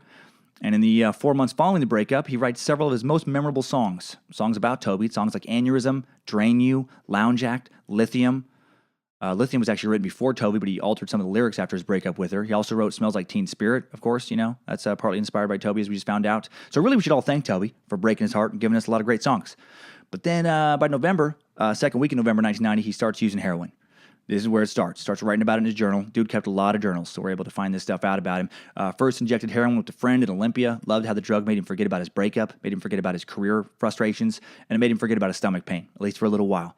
He tells Chris Novoselic about it the next day. Chris tells him, dude, what the fuck are you doing? Why are you doing this? Chris references Andy Wood. Andy Wood was the lead singer of Mother Love Bone, who had recently OD'd and died on heroin at that previous March. Mother Love Bone, by the way, like Green River, featured Jeff Ament and Stone Gossard, future founders of Pearl Jam. But despite the warning, Kurt keeps doing it. That's generally how it happens with heroin. You generally don't just try it for a few times and be like, no, I'm just going to casually use it. No one fucking casually uses heroin. Kurt signs with Virgin Publishing that fall, gets his first big advance check. I love this. He gets a check for $3,000. Biggest check by far he's ever gotten in his entire life, and he spends $1,000 of it immediately at a Toys R Us. How hilarious is that? He gets a Nintendo, a bunch of video cameras, some BB guns, some Evel Knievel models. He's like a little kid, just been given a shopping spree. He buys fake vomit, a kid's bike, other random shit. He actually uses the BB gun to shoot out the windows in the Washington State Lotto building across the street right after that. Oh, man. He and the band also signed with Sonic Youth Management around this time, Gold Mountain Management that fall. And then on November 25th, 1990, huge show for Nirvana. They played the off-ramp in Seattle in front of more music talent scouts than had attended any Northwest concert previously in the history of that scene. A&R reps are there from Columbia, Capitol, Slash, RCA, several other labels. They're filling the audience, and Kurt fucking kills it. He tells a friend later it was the best Nirvana show they'd ever done. They play 12 unreleased songs, opening with Aneurysm, first time it was played in public, and then the band ends up signing with Sonic Youth's label, their music label also. Same management and same label. Now they go with DGC, David Geffen Company, a branch of Geffen Records. Geffen had a strong promotion department, and that was key to breaking the band. Geffen gave them $287,000, which sounds like a lot. Also buys them out of that Sub Pop contract for $75,000. Kurt was ecstatic, but he was also about to get a taste of how the record industry actually works. Right? Took until April, first off, to get the deal done. So he has to wait a long time, has to wait almost 6 months for this deal to get done. And then by the time it does get done, after lawyers, managers, taxes, other fees, he's put on a retainer of $1,000 a month by his management company. Fuck. After all that, not nearly as sexy as $287,000. And he immediately falls behind on bills despite this big advance. Kurt's having problems with his stomach still. Diagnosed with irritable bowel syndrome, prescribed Lidox, doesn't seem to help. He gives up on it in a few weeks. By April 1991, the band is beginning to record Nevermind in LA at Sound City Studios in Van Nuys. They're back together with Butch Vig. Most days, they run from 3 p.m. to midnight. All in all, despite Kurt smashing a guitar in frustration during one session, it goes pretty well. If you've heard this record, it's no surprise. On January 12, 1990, Kurt sees Courtney Love for the first time when Nirvana plays with the Melvins at Satyricon in Portland, Oregon. Courtney came with a friend who was dating a member of another band on the bill, the Oily Blood Men. The names. Courtney flirted with him, teased him that he looked like the lead singer of Soul Asylum, and then I guess Kurt came over and kind of jokingly wrestled her around. They end up wrestling to the floor. He likes her, but he's dating Tracy at the time. Toby at the time. And then they part ways, but Courtney does not forget about him. And then in late 1990, Courtney's friend Jennifer Finch, who played in the punk band L7, starts dating Dave Grohl. She's, starts hearing about Kurt a lot. Now Courtney does. Jen actually had nicknamed Kurt Pixie Meat because of his small size and his worship of the Pixies. Oh, I love that. Love that about him, man. I love the Pixies too. Frank Black. Hell yes. Courtney ends up meeting Dave through Jen. Told Dave she had a crush on Kurt. And then after the breakup with Toby, when Kurt was single, Courtney sends Kurt a gift. Sends him a heart-shaped box. You're probably familiar with that if you're a Nirvana fan. Filled with a tiny porcelain doll, miniature teacup, seashells. She rubbed a perfume on it as well. Kurt was impressed. He loved the doll. He'd been using dolls in his art projects recently. He would rub off their faces and then patch real human hair on them to make them creepy as shit. May 1991, Kurt and Courtney meet the second time during an L7 concert at the Palladium in L.A., Los Angeles, California. Kurt was backstage drinking some cough syrup from the bottle. It doesn't have a cold, just, pounding some cough syrup, as people did back then. Courtney showed up, and she had her own cough syrup in her jacket that she brought out, and they compared cough syrups. I'm not fucking making this up. Sounds ridiculous, but I remember my friends being in this. I remember a couple friends of mine in Gonzaga, they call it roboing. It's so stupid. Do not do this if you're listening. You're some kid. This sounds very dangerous to me, but this is what they would do. They would pound bottles of Robitussin and then claim to hallucinate. I never fucking tried it. That sounded like a terrible idea, even as a kid to me. Shotgunning cough syrup. That does not sound fun. But Kurt and Courtney, they were into it. They meet each other. They wrestle each other to the ground again, this time a little more sexual, I guess, from what witnesses said. Courtney had just finished recording Pretty on the Inside. The initial recordings, an album produced by Kim Gordon of Sonic Youth. Man, that constant Sonic Youth connection, as well as the Melvins connection. Nevermind was still in production. Love had been written off as writing Kurt's coattails, more recently. But actually, you know what? There was a lot of buzz about her career at this time. In the spring of 91, they were on equal footing, as musicians. Nothing, was going on with one that was, wasn't going on with the other. And despite their little flirtation, nothing's going to go on at this time between them. Love, despite her crush on Kurt, she started dating Billy Corgan of the Smashing Pumpkins. Nevermind is over budget, but moving along, ended up costing about $120,000 to record, supposed to be $65,000. Geffen's a little worried about the album cover, thinking that the baby penis, if you've seen the album, it's a little baby in the pool underwater, a little wiener sticking out. Geffen thought the penis was a little too prominently displayed. They kind of battled over it. Kurt said they could put a sticker over it then, like a warning sticker. But he wanted the sticker to say, if you're offended by this, you must be a closet pedophile. God, I fucking love his sense of humor. Kurt is still doing heroin, but he doesn't have the money to do it often. He does have enough money to be a complete weirdo. He gets a little white kitten, names it Quisp, and dyes its hair with Kool-Aid, dyes his own hair with Kool-Aid, and then he apparently lets Quisp have sex with his rabbits too. According to some buddy / neighbor at the time, apparently watching his cat have sex with a rabbit was one of his favorite things to do. He was a weird dude, man. He was a weird dude. I have to say that probably would be pretty funny to watch, especially when you're high a lot. I imagine he's still stoned a lot of the time, which probably made that pretty funny. July 15th, 1990, flies to LA to work a little bit more on Nevermind, do some promo photos, etc. But then when he returns home to Seattle 2 weeks later, his shit's all on the curb. His possessions are out in the curb in boxes. He'd been evicted. His artwork, journals, instruments, etc., sitting out on boxes. His ex-girlfriend, Tracy, had come by to take the animals, make sure that cat could still fuck the rabbit somewhere else, I guess. For the next few nights, he sleeps in his car. How messed up is that, man? He's putting the finishing touches on Nevermind, and he's sleeping in his car. August 17th, 1990, the band films the now famous Smells Like Teen Spirit music video that would play on MTV like no video had played before. If you've seen the Smells Like Teen Spirit video, you know that there's a random janitor in it, and that was a little nod to his former job mopping floors at that Weatherwax High School in Aberdeen. The dropout who mopped floors, right, now is the fucking soon-to-be rock star. Pretty cool. September 13th, 1991, Friday the 13th, Nevermind is released in Seattle.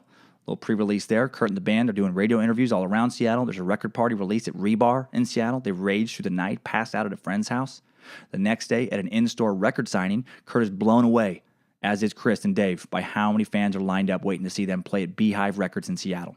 You can find a video of that performance on YouTube, man. Literally the very beginning of true rock and roll fame in the U.S. Can you imagine seeing them in a record shop in 91? They played 45 minutes on that record shop floor. When the album does come out, nationally, it takes 2 weeks to enter the Billboard's Top 200. When it does enter, it's only 144. But by the second week on the charts, it's 109. Third week, 65. 4 weeks on November 2nd, it was at number 35, top 40 for the first time. That's huge, man. And it would rise a lot higher, would have risen a lot higher faster if DGC had printed more records. But they didn't expect it to sell that well. So they only made a little over 46,000 initially. And so most places ended up being sold out for weeks. During these first few weeks, Nevermind's barely getting radio play. They're doing all this growth by word of mouth, all right? But then the requests start pouring in. The research was done by Seattle's KNDD alternative station. Did some research on like how people like the song, and it received the highest positive response in the station's polling history. People fucking loved it. People loved it who only heard a 15-second clip played over the phone. Amazing. MTV starts playing Smells Like Teen Spirit now. Becomes one of the channel's first big buzz bin videos in early November. I totally remember watching that. By October, all of Nirvana's shows are selling out. Man, that Halloween, Nirvana sells out the Paramount in Seattle, really famous theater. They were supposed to play the Moore, another famous one, but they had to be moved at the last minute to a larger venue to accommodate ticket sales. They had officially blown the fuck up. Also in October, Kurt would fall in love with Courtney. Courtney Love. Nirvana was playing in Chicago. They were in Chicago to play the Cabaret Metro. Billy Corgan lived there, the Smashing Pumpkins, Courtney's boyfriend. Courtney flown out to go see him the same weekend that, the fucking Nirvana was doing shows. And then she walked in on Corgan with another girl, and they were done. And then that night, she goes to see Nirvana play. Kurt smashes his drum kit, close out the set, or I guess Dave's drum set. After the show, Courtney sneaks into a backstage party, sees Kurt, runs over and sits on his lap. Kurt's happy to see her, and then they head back to his hotel that night. And Kurt and Courtney bond immediately. She had her own fucked up childhood to match his, made him feel, less misunderstood, more than his previous girlfriends. Courtney knew what government cheese tasted like. She knew what it was like to tour in a van and struggle for gas money. She got it. Also, like Kurt, Courtney wasn't a stranger to heroin. And the two first did it together in L.A. on October 25th. Courtney apparently hadn't done it very often.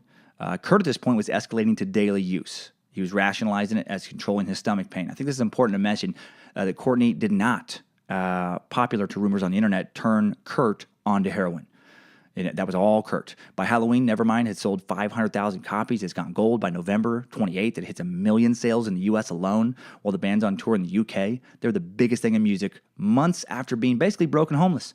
Courtney is being accused of hooking up with a rising star at this time, even though really reviews of her first album were as good as his. Her second album, Live Through This, would receive 4.5 out of 5 stars in Rolling Stone. Go platinum in 94. Right, Pretty on the Inside also, received really good reviews. Nevermind actually initially got 4 out of 5.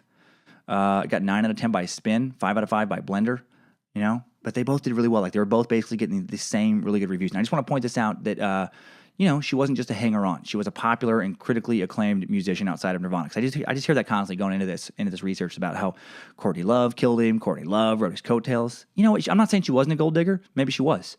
But she was also successful. And it's not like people were, buying Courtney Love records because she was dating Kurt. That's fucking ridiculous. No one's going to buy it just to hear. I mean, he wasn't on it. January 1992, Nevermind hits number 1 on the Billboard chart, bumping off Michael Jackson's Dangerous.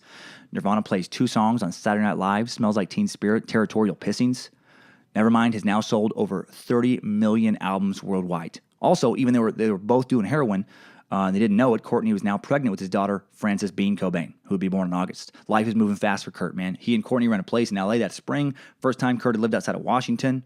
In Hawaii, on February 24th that year, Kurt and Courtney get married while on tour. Kurt does not invite his family to the wedding. Neither does Courtney. Says a lot about their relationships with their families. Also, Kurt does not invite Chris Novoselic's wife, Shelley. Uninvites her. Thinks she's being mean to Courtney. So Chris doesn't come either, and this begins to cause a rift in their relationship. Actually, Chris would leave Hawaii thinking that his time in Nirvana was over. Frances Bean Cobain is born on August 18th, 1992.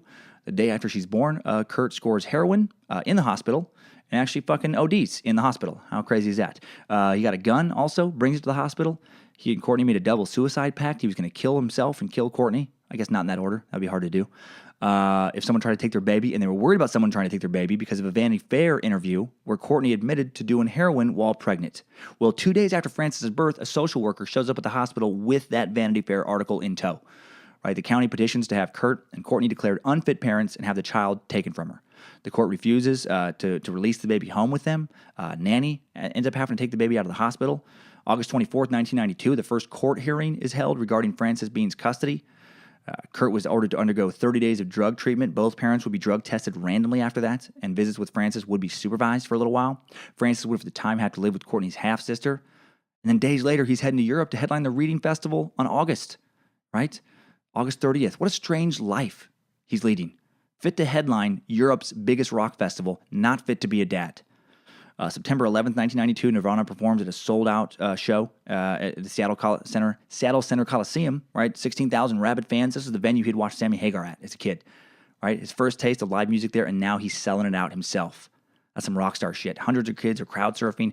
Chris Novoselic actually tells the crowd that night about how he'd gotten drunk at a Neil Young concert at the Coliseum years ago and then been banned for life, and that backstage before the show, he found a picture of himself in a room for, like postings of people who were not supposed to be allowed into the Coliseum. How fucking great is that? And now he's rocking it out, sold out on stage. These guys are golden gods at this point. But things are not going well back, kind of behind the scenes in the band. Kurt and Chris' relationship, again, had been kind of strained since that Hawaii wedding. And then whenever Kurt and Dave Grohl would fight, Kurt would threaten to throw him out of the band like he had previous drummers. Right? They did have a history of getting rid of drummers, and Dave actually almost quit over criticism from Kurt in 1993. Kurt's behavior is getting more and more erratic, more negative with his combination of success and heroin abuse. The band records their third and final studio album in February of 1993 in utero, not counting Incesticide, since that was a collection of B-sides and rarities, not counting Nirvana Unplugged, since that was just one take recording of a live show. So this was their third and final studio album. Initially, Kurt wanted the album to be titled, as I said before, I Hate Myself and Want to Die. Holy shit, man. Chris talked him out of that, apparently, saying they could encourage kids to kill themselves and then they could get sued by those kids' families. Well, a lot of the In Utero songs came out of his marriage with Courtney. The name In Utero actually came from a poem of Courtney Love's. Kurt's drug use is continuing. He nearly overdoses on heroin on May 2nd, 1993. He's taken to King County Hospital, barely makes it, barely lives. Turned blue, was dead for a little bit. August 1993, Kurt is clearly troubled. He's doing numerous interviews in 1993, and he's referencing suicide in almost every one. His stomach problems continue. The morning he tapes the MTV Unplugged special, I guess he spent an hour filling a dietitian's questionnaire. And then Courtney and Kurt moved into a house in Seattle, now infamous house, in January of 94, 171 Lake Washington Boulevard East. It's a house in one of Seattle's most upscale neighborhoods. Denny Blaine is the name of the neighborhood. Their next-door neighbor was Howard Schultz, founder of Starbucks. There's a large lot, 3/4 of an acre, lushly landscaped, block or so away from Lake Washington. About 7,000 square foot of house. Square feet, man. 7,000. Had 5 bedrooms, 5 fireplaces. Looked like a president could take a retreat in it. Kurt and Courtney lived there with Frances' nanny, and they paid $1.1 million for it. I looked up what it's worth now, because that actually seemed really cheap to me. And just over 20 years later, it's worth $7 million. What the fuck? And not because Cobain lived there. That's just what houses go for around there now. God, man, just, the cost of higher education, the cost of real estate's gotten so out of fucking control the last 40 years. Definitely going to time suck that bullshit eventually. The American dream is getting way too expensive. February, Nirvana flies to Europe for some shows. The band, thought he was a mess this time. Courtney doesn't accompany him. She was finishing post-production on her new album. Kurt is worried about bringing his new family. He's worried about them falling apart. Tries to cancel the tour, but he's told to be liable for damages if he does so. They play throughout Europe all through February, making their way to Germany in early March. Accompanying Nirvana on this tour is the Melvins. Man, how cool is that? Only 11 years earlier, Kurt had been hanging around the Melvins in their practice spot back in Montesano. Man, that little town near Aberdeen. And now the Melvins are opening up for him in fucking arenas in Europe. Nirvana would play their very last show, actually, with the Melvins. Kind of poetic, really, in Munich on March 1st. Before going on stage for that Munich show, after the Melvins set, before Nirvana's set, Kurt spoke with Buzz Osborne, the Melvins lead singer, kind of his mentor early on. And I guess he unleashed a long list of problems. Buzz said it was the most distraught Kurt had ever looked. Kurt told Buzz that he was going to break up Nirvana, fire his management, and divorce Courtney. He told Buzz that I should be doing this solo. Kurt cuts the show short, finds his agents, tells him that's it, cancel the next gig. Kurt also finds a doctor who would write him a note saying he was too sick to perform, so he wouldn't be held liable for future gigs. Then he heads to Rome, where he's supposed to meet up with Courtney and Francis, and then he checks into a hotel with them on March 3rd. Actually, Pat Smear came down with them, and, by all accounts, everybody was getting along really well. So he was doing this thing at this time where it's like, 1 second he's like, man, I'm going to get a divorce, I'm going to fire these guys, and the next second, everything's great. He's a fucking junkie at this point. He's all over the place. So they have a good night that night, apparently. But then the next morning, when Courtney wakes up, Kurt is passed out on the floor. I say passed out. He's overdosed on the floor with blood coming out of his mouth. She'd seen him overdose apparently dozens of times by now, but this time I guess it was different. This time it was not accidental, right? This time he had a suicide note clutched in his hand. He wrote about being sick of touring. He wrote about how Courtney didn't love him anymore. He accused Courtney of wanting to cheat on him with her ex, Billy Corgan. Said he'd rather die than go through a divorce. See, all this crazy shit, man. He's just telling Buzz the day before, like, man, I want to get rid of these people. And next, he's like, I'll kill myself if they leave me. Kurt had taken 60 Rohypnol pills, also known as flunitrazepam. It's a powerful sleeping pill. Each pill, I guess, is about 10 times as powerful as a similar-sized pill of Valium. 60 pills, easy enough to kill somebody. An ambulance takes him to the hospital, pumps his stomach. He comes out of a coma that he'd fallen into about 20 hours later. The event became highly publicized in the U.S., appearing on CNN, other news outlets. There was definitely some initial false reports floating around that he died. March 8th, 1994, Kurt leaves the hospital. March 12th, he flies back to Seattle. His management team's working on damage control now. They're trying to sell a story to the press that it was not a suicide attempt. It was an accidental overdose. And I guess most people buy it. Despite the Rome scare, he goes right back to heroin abuse. He's full-on fucking junkie right now. Courtney bans drugs from the house. She'd say later, Kurt's response was to go do heroin in seedy motels on Aurora Avenue. Novoselic starts to wonder if the coma he was in after the Rome overdose actually put his brain damaged him somehow. Like if he had some kind of brain damage from that. Said he was so fucked up he just wouldn't listen to anybody. So this isn't just again with the conspiracy stuff. This isn't just like Courtney kind of writing this narrative. The other people around him from this time also would say later that he was just out of control. March 18th, Kurt threatens suicide, locks himself in the bedroom back in Seattle. Courtney sees several guns on the floor. When he opens the door, she calls the police. Police come to the house.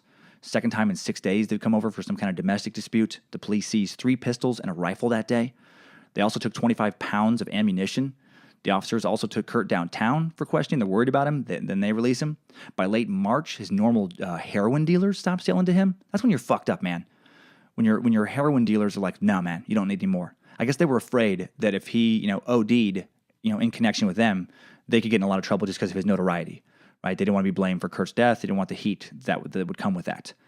I guess he tells one of the dealers, don't even worry about it, man. Heroin is not going to kill me. He said he was going to shoot himself in the head. I mean, he's saying this stuff to people who talk about this like Kurt's behavior is getting more and more and more erratic.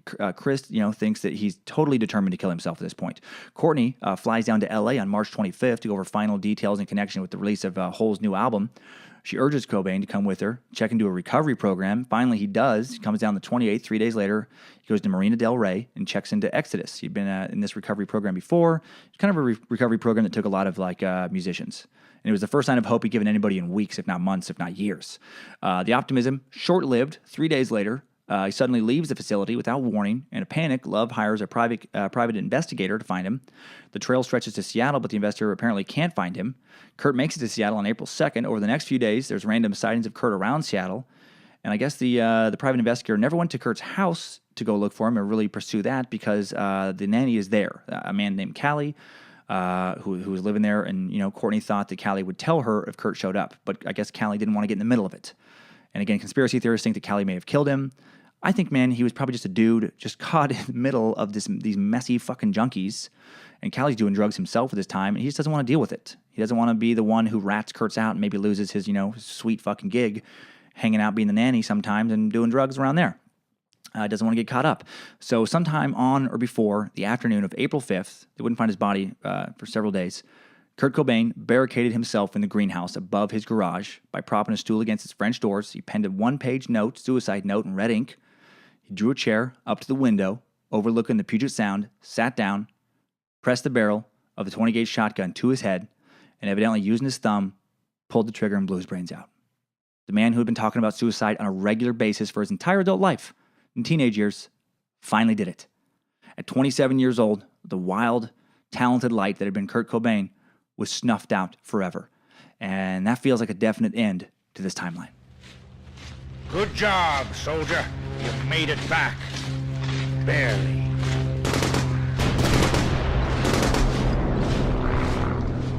The autopsy also found sleeping pills and an amount of heroin in Kurt's system, believed to be lethal. After this, the shotgun blast to the face wouldn't have killed him. Apparently the drugs would have. Despite all this, man, rumors of the murder persist. For this episode, I leaned heavily for my research on the book Heavier Than Heaven by Charles Cross. I highly recommend it. It's a big one, but if you're really interested, in Kurt's life, that's where I got a lot of my info from. There is other books out there like Love and Death, The Murder of Kurt Cobain by Ian Halperin and Max Wallace, but these guys look like fucking wackadoodles to me, like straight up. Like if you had an appointment with a surgeon and you walked into the room and saw one of these clowns as your doctor, you would walk back out if you had any respect for yourself and wanted to live. I looked into the murder conspiracies, most of which are perpetuated by the Tom Grant, the private investigator Courtney hired, and he seems like a fucking nut. Seems like an opportunist trying to cash in on being the PI hired to find Kurt. He asserts stuff like the suicide note wasn't written by Kurt. Says the handwriting analysis shows it was probably written by Courtney, but he won't name the experts that supposedly verify this. He talks about the shotgun not being dusted for prints, questions fingerprints missing on the suicide pen, on and on. A lot of these theories are kind of covered in the docudrama Soaked in Bleach. But on June 27th, 2016, Vernon Jabereth, former homicide detective of the New York City Police Department, who was among the experts interviewed in the docudrama, posted an article on his Practical Homicide Investigation website and Facebook page stating that he was not happy that the producers of Soaked in Bleach made it appear that he agreed with his theory. He stated further that, he made it quite clear that he believed Kurt Cobain had taken his own life, and he backed up his opinion with the facts that he obtained from the Seattle Police Department's Homicide Division, coupled with his experience with suicide cases. I think with that docudrama, the filmmaker did what filmmakers often do in those docudrama-ish productions. They go in with a predetermined premise of what they think happened, what they want to have happened, and they twist and distort facts to make that case. Kurt being murdered, frankly, is just a sexier angle to talk about, than a sad, troubled junkie just finally killing himself. And it made his fans feel better. Appeals to them a little better too. But I don't buy it. After everything I read, I do not buy it. But you know who does think he killed himself? Dave Grohl, Chris Novoselic. And that means something to me. The people he was around the most, his family thinks he killed himself. The police think he killed himself. But you know who definitely thinks he was murdered? A lot of idiots of the internet. Idiots of the internet. Under a YouTube video called the Kurt Cobain Conspiracy, user Scott6794 says, Courtney's lawyer found pieces of notebook paper in Courtney's possession on which she was practicing Kurt's handwriting. This single fact, coupled with her own father publicly calling her an accessory to the murder, should be enough for people to get the picture. Courtney even wrote poems about one day marrying a rich rock star and murdering anybody who got in her way. Her album, Live Through This, came out right after he died. She's a scary and psychotic woman who had him killed for financial reasons. So obvious. So obvious, you guys. So obvious. Listen, Scott the twat, her album did come out right after he died, after months of fucking planning while he was alive. It was already on the release docket long before he died, right? How's that going to help sales, by the way? It's not. She didn't have him killed and then quickly tossed out an album to capitalize on his death, right? And her lawyer never found any such thing. You just pulled that from a dailymail.co.uk article. I found the same article. That fucking website, after doing research on so many of these episodes now, is about as reputable as Star Magazine. I come across it all the time, and it is consistently horseshit. It's a fucking tabloid where they just make up nonsense. There's a reason that particular story doesn't show up in a single legitimate source. It's horseshit. But user Mr. Suns10 says, sadly, people think conspiracies are for nut jobs when most of the time the conspiracies are true. Really, most of the time, Mr. Suns? Most of the time. conspiracy is true. No, that is obviously nonsense. Most conspiracies are fucking crazy talk, which is why they have a bad name. Right? And this is coming from somebody who loves a good conspiracy theory when it has some legitimacy. But you know what? Usually things actually are what they seem, which is why you don't often hear detectives say stuff like, well, I think we can clearly see that the lizards did this. Or probably the work of the Illuminati. Or maybe guessing this has something to do with Hitler still living in South America, right, guys? Now, you're fucking dumber than Scott the Twat there, Mr. Sons. Then user wizard writes, I agree fully. I've even read that Courtney was great friends with the medical examiner who signed Kurt's death certificate as a suicide. Where did you read that? In a pamphlet that you wrote in your butt? All right, she did not know the examiner. Courtney did not. Kurt had a loose association with the examiner. If you fucking researched at all, you halfwit. In the 80s, Dr. Nicholas Hartshorn was barely a punk rock promoter, as were so many people in Seattle around that time. He was responsible for booking Nirvana at like one shitty gig very early on at the Central Tavern in Seattle in 88. 6 years later, right, he served as the medical examiner for Kurt Cobain following his death. And who cares? That doesn't mean they knew each other. That's beyond a stretch, right? And Chris usually dealt with the promoters anyway. So more likely that Chris Novoselic knew this guy, and definitely very unlikely that Courtney knew this guy. But Twatty Scotty, he jumps back in saying, Wizard, I would bet money that she was close with that examiner. She's actually very intelligent, and from what her father says, quote, is a complete psychopath with violent tendencies. Of course her dad said that. She had been estranged from her dad for many, many, many, many years. All right, and now this dad is writing a book about it all, about, everything he knew about Kurt and Courtney. He didn't fucking know anything because he wasn't involved in the family. He was never around. He wasn't in their lives, right? He wasn't invited. He wasn't even at the wedding. Clearly, they were not close. They've been estranged for many years. This dude doesn't know shit about shit. He's just a loser trying to make an exploitation buck off his estranged daughter. Scott also adds, though, David Geffen strikes me as a very cold and calculating guy as well. Something tells me he had something to do with it. Okay, all right. Let me get this straight, Scott. David Geffen is going to have the most profitable act on one of his labels murdered. That makes sense. That makes total sense, right? That makes total sense to have a tremendously financially profitable person killed. Instead of just letting him, make this guy make many more millions cranking out new records. That's like Phil Jackson having Michael Jordan killed in 1992. You fucking idiot. And so many others talk about how Courtney would have, been nothing if Kurt would have just lived and he was going to cut her out of his will. Well, you know what? Her band Hole has sold over 5 million albums. I'm not saying I'm not like her biggest fan, but I'm just saying she's not some bum who hasn't done anything. She's just not. No matter what you think of her, that's just not true. Right? I'm just saying that she did not sneak. Here's the fact. She did not sneak Kurt Cobain out of that rehab facility. He did. She didn't make him buy guns the last few years of his life. He did. She didn't turn him into a heroin junkie. He did. All right? She didn't make him tell people he was going to kill himself his whole fucking life. He did that as well. And she wasn't in Washington when he died. Sometimes, again, things are what they seem. And all the time, there are so many idiots of the internet. Idiots of the internet. All right, look. Well, if you've learned anything from this suck, it's that this dude was very troubled, man. He was trying to kill himself long before that shotgun blast. The man was so talented, but also kind of a selfish asshole, man. He had a baby at home. He had adoring fans all around the world who really loved him, really loved him. He could have given the world so much more amazing music. Could have used his rock star money for good, maybe start some charities, start some funds, trust funds, I don't know, something. But he shot himself instead.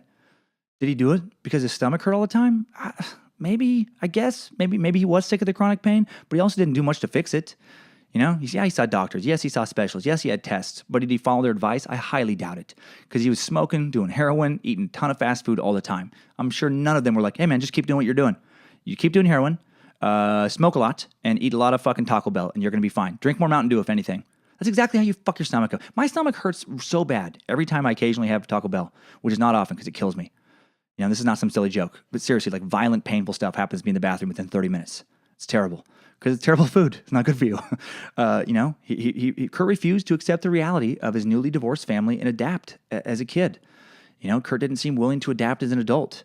He seemed very unrealistic about life in a lot of ways. He wanted to be healthy, but he wanted to do a lot of drugs. He wanted to have a family, but he wanted to shoot up heroin. He wanted to be a rich rock star, but never tour. He loved his fans. He hated his fans.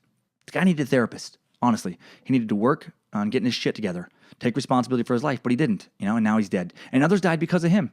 After returning home from Cobain's suicide vigil, Daniel Kaspar, 28, ended his life with a single bullet. In southern Turkey, a 16-year-old girl, some fan of Kurt Cobain's, locked herself in a room, cranked Nirvana music up, shot herself in the head. Friends said she had been depressed ever since hearing about Cobain's death recently. Now, Kurt did not kill those people, all right? I'm not saying that, but he did take away one of their reasons to live. I get being in a dark place. I really do. Man, I hated growing up in a divorced household. I really did. Hated it. When my wife left me, I hated that I was continuing the cycle of divorce. Thought about killing myself. I remember driving down a windy highway, after taking a couple Vicodin that I didn't need to be taken, thinking it would just be easy to drive right off the road. I wasn't wearing my seatbelt. I could just ramp the car up to about 120, plant it right into a tree, be done with it. Had a life insurance policy that would give my kids some money. I thought maybe that'd be best. Thought they'd hurt for a while, but move on.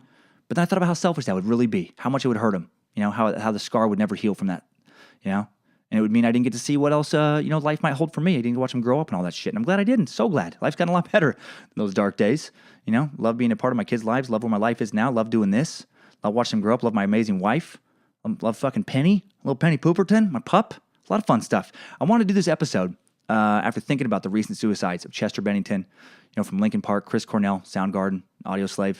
Those guys both left families behind. But even if they didn't, man, it's important to remember you're never alone, right? You're never just going to check out and not bother anyone. There's always someone who cares about you. And if you're sure there's not, then stay alive long enough to find one. Give that to yourself. Don't let those fucking dickheads who you don't think value you, don't let them win. Stay alive to piss people off who don't like you, if nothing else. And I want to take a second to give the National Suicide Prevention Lifeline. It's 1-800-273-8255, and it's 24 hours a day, 7 days a week. No shame in calling that number. It'll be in the episode description on the website. 1-800-273-8255. That's a suicide prevention lifeline. Timesucker and fellow comic and podcaster Christopher James out of Salt Lake City. He knew I was doing this topic, and he hit me up. Said he wanted to, share his story. Said he'd planned his own suicide a few years ago. I was really shocked, man, because he's super friendly, super upbeat, happy guy. I would even use jovial to describe him. Very friendly and upbeat, oozing positivity. And it sounds like for most of his life, he'd been that way. But a couple years ago, he got caught up in a bad relationship with somebody who was super cool at first, just like a friendship. Some dude, and it was slowly and surely became verbally abusive and demoralizing, someone who just eroded his confidence little by little. Somebody poisonous. I've met people like this. When I was a kid, I had a few friends briefly like this. Now I spot them immediately. That kind of person who likes to slip in extremely hurtful comments under the guise of just joking. What are you doing this weekend, man? It's not like you're going to be going on a date. Look at you. I mean, no offense. You're not exactly a lady magnet, you know what I mean? Dude, come on. I'm not being mean. I'm just joking. Dude. Hey, remember, why'd you say that earlier, man? That was so stupid. God, you're fucking an idiot sometimes, dude. Why are you, do what? Come on, I'm joking. Dude, everybody, look how skinny this fucking idiot is. Oh my God, man. Eat already. You look gross. Dude, wind could blow you over. Man, oh, come on. Why are you butthurt? I'm just joking, dude. What's up, tons of fun? What's up, chubby checkers? What's up, fucking double wide? Oh, dude, calm down, man. I'm not picking on you. Oh, come on, man. You know you're fat. Come on. I'm joking. Dude, no, you're not. You're a fucking dick. You're a sad, poisonous, hateful little dick who probably has a little dick. And I'm not just joking. Well, this person, this dick, eroded Christopher's confidence until he felt like such a piece of shit, he thought it would be best just to check out, especially when some bad legal stuff came out about this guy. And then Christopher got a bunch of flack online by kind of guilty of association. Now, basically, this dude's his only friend. And he said he was literally planning his own death. And then it was like all of a sudden, it's like he woke up out of a bad dream, realized he had so much to live for, so much life ahead of him, and now he's great again, man. And you can be great again if you're in a dark place. Don't let anybody talk you out of living your life, man. Don't let anybody talk you out of, having a great life. You fucking beautiful / handsome / super talented bastard. The world needs you. I mean, you're a time sucker, for fuck's sake. So you know that you're the cream of the goddamn crop. You're curious and magnificent living testament to greatness. So, and if you give up, the great Nimrod is not going to let you back into his heavenly ball sack. How about that? He's going to stick you in his butthole. That's what happens. If you're feeling low and you're thinking bad thoughts, just ask yourself, is this going to be worth an eternity in Nimrod's butthole? No? Then calm down, Kimosabe. And don't do heroin, ever. It's legendarily addictive. It's mind-altering. Become a heroin junkie like Kurt was, and you're not going to ever think straight again. Guaranteed. That's exactly how you end up killing yourself, by the way, too. Twisted thoughts. You start wrapping around your head that really aren't your own. They're some mental illness, some drug abuse thoughts. Don't ever try it. If you get hooked on it, get help now. There's no good stories about long-term heroin use. My stepbrother did heroin. Stepbrother growing up, and he ended up going out exactly like Kurt did. He blew his brains out. No joke. Heroin never improves anyone's life, man. No one ever shows up in an award show saying, you know what? I owe this all to heroin.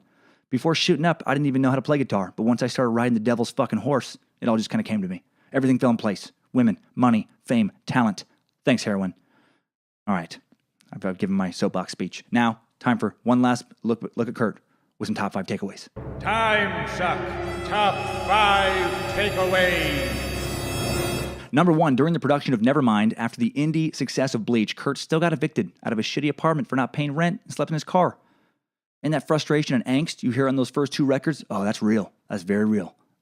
Number 2, despite rantings on the web, Courtney Love did not introduce Kurt Cobain to heroin. Was she an enabler? Yes. But no more than Kurt enabled her. They were both junkies. He just happened to be the more famous one and happened to be the one that died. Number 3, Kurt had been thinking about suicide and threatening to kill himself on and off again since he was in high school, if not earlier. He was a very sensitive dude who clearly never recovered emotionally from his parents' divorce and the fallout it created. Number 4, the National Suicide Prevention Lifeline, 1-800-273-8255, 24 hours a day, 7 days a week. Don't be all, pusillanimous and not call it.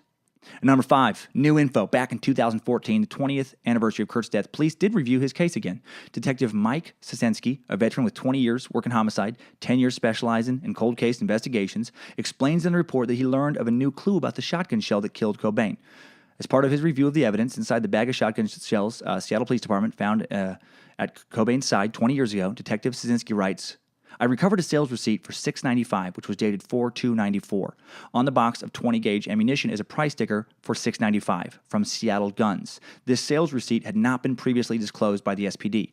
For the first time, Detective Sosensky claims to have connected this date of April 2nd on the receipt, first to the store, Seattle Guns, and then to what he identifies as another significant piece of information from the original detective's follow-up report.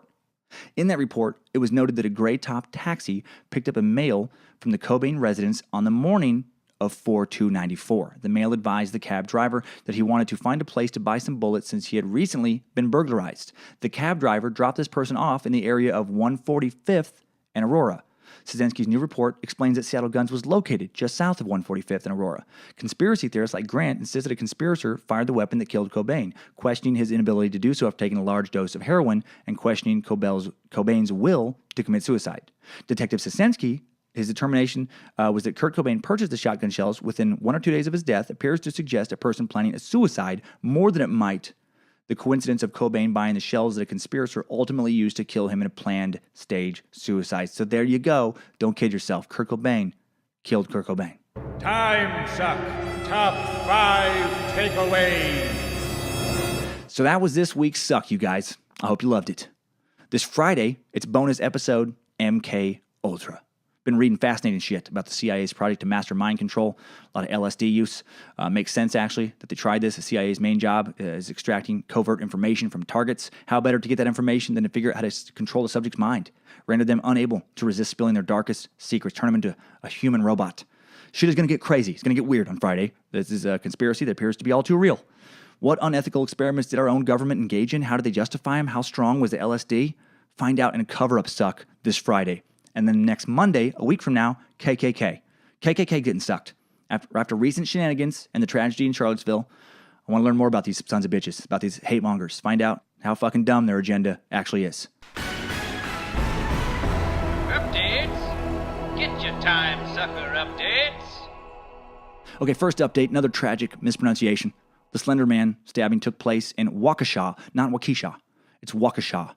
Austin Stork, Bryce Rich, David Smith, Nicole Alley, and other timesuckers wrote in to let me know about that. Lesson here, I have to stop using pronunciation videos for the names of cities.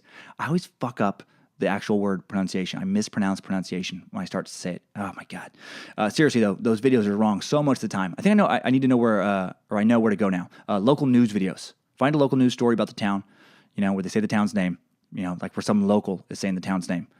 And I know that many of you don't even care that I fuck these names up from time to time, but I am really glad I get these corrections because for me, part of what Timesuck is about, is trying to be my best, trying to put forth the best possible suck each week, and up in my pronunciation game, it's part of that. I know the research is more important, but it's still important. The pronunciation is also important. Nicole also let me know that jury members for the Slender Man stabbing trial are being picked from Waukesha County, and they will be sequestered during the whole process, and that the judge issued arrest warrants for potential jury members that haven't responded to their questionnaires yet. Over 100 residents of the county were sent the questionnaires, and 12 didn't respond, resulting in a court summons to explain themselves. Only 2 of those people showed up, so arrest warrants sent out for the other 10. So another odd twist in this case. What's going on with these jurors? I don't know, man. Maybe Slender Man got to him. How fucking weird would that be? How messed up would that be if that son of a bitch is somehow real? I know he's not, but he does creep me out. Okay, another update from young timesucker Madison Herbst, recent high school grad, an outstanding human being. She sent in another Slender Man update, and I love this. She says, Master Sucker, after listening to the Slender Man episode of Timesuck, I recalled one of my most embarrassing middle school memories. Don't worry, It's not as bad as the creepypasta kids. I started middle school in 2011, just around the time the Slender Man meme began to get super popular. I also had just discovered the internet. Being one of those girls that like to hang around with the boys for sports and computer game reasons. Okay, sure it was. No, I heard plenty of talk about this faceless demon. Eventually, the rumors and scary stories had me, a 12-year-old, believing in Slender. So being the smart and curious kid that I am, or that I was, I turned to the best place on the internet to get completely factual answers from genuine people, extreme sarcasm, Madison adds, Yahoo Answers.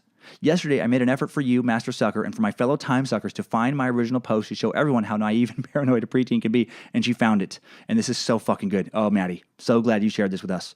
Here it goes. Here's what Maddie wrote. Is the Slender Man real? Please tell me.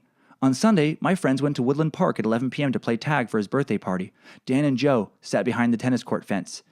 Then they saw a tall figure wearing a suit and hat with no face. It chased them down the hill and teleported to the road where they were going to run. My friend was pale and unable to speak for a while. They met up with their group and told them what happened. They walked up to the hill to check it out, and they found a dead squirrel that was twisted to death. The next day at school, Joe was still scared out of his mind and was feeling sick. I need to know what happened. Did he really see the Slender Man? Oh, so good. Oh, soak it all up, Madison says. Turned out that the day they all told me the story was also April Fool's Day. I didn't realize that until somebody told me on the forum a good week later. I guess my point is, says Madison, looking back, I realized that I was just as completely susceptible to any sort of peer pressure, believing in most things I hear and read, just like you said. I also think that a lot of kids can get into that headspace. Anyways, thank you so much for all your hard work. You inspire me to be a good person. Keep on sucking. Maddie. Fucking love this, Maddie. Oh, God. We are so funny when we're kids, man. Honestly, I remember being so scared about certain things. So scared. So exciting to worry about monsters when you were a kid, man. Really worry about them. I remember laying in bed, pulling covers over my head, totally convinced there was some demon under my bed about to kill me, about to grab my ass, take me to some awful dimension. I just knew it. Had to be true. And finally, space lizard update. You know how much I love those. Numerous suckers wrote in with a lizard update.